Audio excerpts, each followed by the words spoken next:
ധൃതരാഷ്ട്രർക്കും പാണ്ഡുവിനും വിതുരർക്കും പ്രായപൂർത്തിയായി.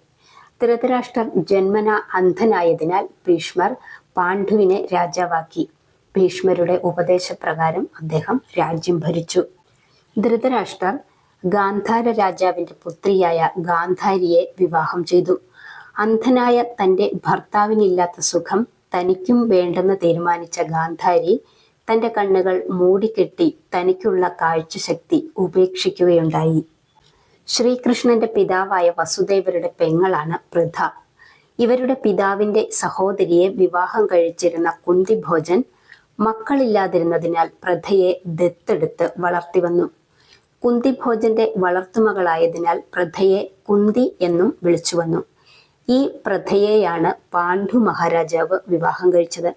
കൂടാതെ ഭീഷ്മരുടെ നിർദ്ദേശപ്രകാരം മാദ്ര രാജാവായ ശല്യരുടെ സഹോദരി മാദ്രയെയും പാണ്ഡു വിവാഹം ചെയ്തു. ദേവകൻ എന്ന ബ്രാഹ്മണന് ശൂദ്ര സ്ത്രീയിൽ ജനിച്ച പുത്രിയെ ഭീഷ്മർ വിതുരരെ കൊണ്ടും വിവാഹം ചെയ്യിക്കുകയുണ്ടായി. വിധിപ്രകാരം രാജ്യം ഭരിച്ച പാണ്ഡു രാജ്യത്തിന്റെ അതിരുകൾ വികസിപ്പിച്ച് കുരുവംശത്തിന്റെ പ്രശസ്തിയും പ്രതാപവും വർദ്ധിപ്പിച്ചു.